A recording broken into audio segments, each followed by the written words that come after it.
नमस्कार मित्रों, मैं डॉक्टर आलोक चांटिया अखिल भारतीय अधिकार संगठन की तरफ से आपको सिर्फ मानवाधिकार जैसे शब्द के लिए जागरूक बनाने के साथ एक छोटी सी बात करने के लिए हाजिर हूँ। मानव ने जब इस पृथ्वी पर जन्म लिया तो अन्य जीव जंतुओं की तरह ही वह भी अपने रास्ते खुद बनाता रहा, लेकिन कालांतर में संस्कृति बनने पर जिन पथ पर अपने पैरों के निशान हमने छोड़े थे उसको राष्ट्र राज्य की संकल्पना में सड़क पर परिवर्तित कर दिया गया। लेकिन जिन लोगों ने सरकार के रूप में इन रास्तों को बनाया, उन्होंने कहा इसके लिए कर देना पड़ेगा, और जनता ने राष्ट्र राज्य की संकल्पना में अपने हितों की सुरक्षा के लिए उस कर को देना भी स्वीकार कर लिया। आज उसे सामान्य तरीके से हम रोड टैक्स के रूप में जानते हैं। रोड टैक्स, एक तो जब आप कभी कोई गाड़ी ख़रीदते हैं तो वन टाइम रोड टैक्स उसमें पड़ता है, जिसमें आप गाड़ी को लेकर कहीं भी जा सकते हैं।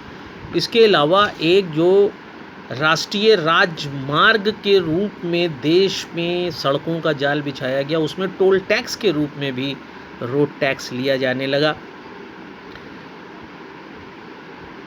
ये आपको पता ही है कि जो घरों में, मोहल्लों में, कॉलोनी में सड़क होती है वह नगर निगम, नगर पंचायत, जिला पंचायत, नगर निगम के अधीन होती है।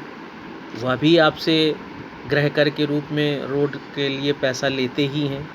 मेरा कहना सिर्फ आपसे ये है कि जब आप रोड टैक्स देते हैं, एक सामान्य सी बात जिसमें ना कहीं विधि है, ना कहीं बहुत ज़्यादा क्लिष्टता है, आपको सिर्फ ये सोचना है कि जब आप रोड टैक्स देते हैं तो क्या आपको यह अधिकार नहीं है कि आपको मानक के अनुरूप सड़क मिले। मानक के अनुरूप का मतलब ये है कि ज़ीरो लेवल रोड मिले। ज़ीरो लेवल रोड का मतलब है सबसे पहली बार जहाँ तक खुदाई करके सड़क बनाई गई थी, जब भी सड़क बनाई जाए वहीं पर खुदाई करके बनाई जाए। सिर्फ ऊपर लीपा पोती करके सड़क बनाना ज़ीरो लेवल रोड नहीं कहलाता, यह भ्रष्टाचार है। दूसरा, जब सड़क के लिए आप टैक्स देते हैं तो वे सड़क की लगातार मरम्मत क्यों नहीं होती है। केवल साल में, 2 साल में, 3 साल में एक बार औपचारिकता पूर्ण करके सड़क बनाई जो जाती हैं, उसके बाद बड़े बड़े गड्ढे उसमें दिखाई देते हैं। कभी आपने उन गड्ढों को अपने स्वास्थ्य से क्यों नहीं जोड़ा। या ठीक है कि आपने गाड़ी में साकर लगाए रखे हैं, लेकिन वह साकर के बाद भी आपके शरीर पर उन गड्ढों का असर पड़ता है। उस जर्क के कारण आपकी रीढ़ की हड्डी के बीच में गैप, स्थान पैदा हो जाता है, जिसे कॉमन रूप से स्लिप डिस्क आप कहते हैं। वह स्लिप डिस्क का इलाज आप अपने पैसे से कराते हैं। कई बार तो आज तक स्लिप डिस्क का एप्रोप्रिएट इलाज ही नहीं है। लेकिन क्या घुटनों के दर्द को, घुटनों की समस्या को, स्लिप डिस्क को आपने सड़क से जोड़कर देखा?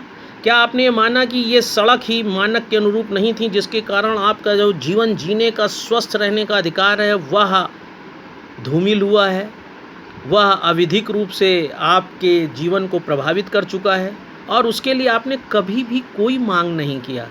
क्या आपको लगता है कि आप स्वतंत्र हैं? क्या आपको लगता है आप अपने नियम जानते हैं, स्वयं अपनी पहचान आप जानते हैं, गरिमापूर्ण जीवन का मतलब आप जानते हैं?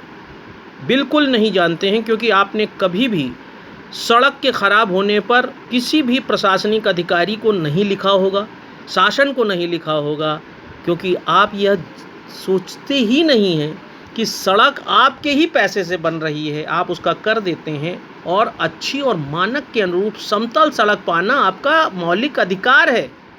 इसलिए इस वीडियो के बाद आप जब भी सड़क को ख़राब देखें, एक पोस्ट कार्ड, एक लेटर, जन सुनवाई पोर्टल, चाहे प्रधानमंत्री के, मुख्यमंत्री के, उनको लिख कर ये बताएं कि अमुक जगह की सड़क ख़राब है और आपके स्वास्थ्य पर उसका असर पड़ रहा है। धूल जो उस सड़क ख़राब के कारण उड़ती है, उससे आपको श्वसन तंत्र में प्रॉब्लम हो रही है, रीढ़ की हड्डी में, स्लिप डिस्क की प्रॉब्लम हो रही है, घुटने घिस रहे हैं, और इसके लिए जिम्मेदार सरकार है, और उसे आपके स्वास्थ्य संबंधी सारे भुगतान करने चाहिए। जो बीमा भी हो रहा है स्वास्थ्य के लिए, उसमें भी इस बात को समाहित किया जाना चाहिए।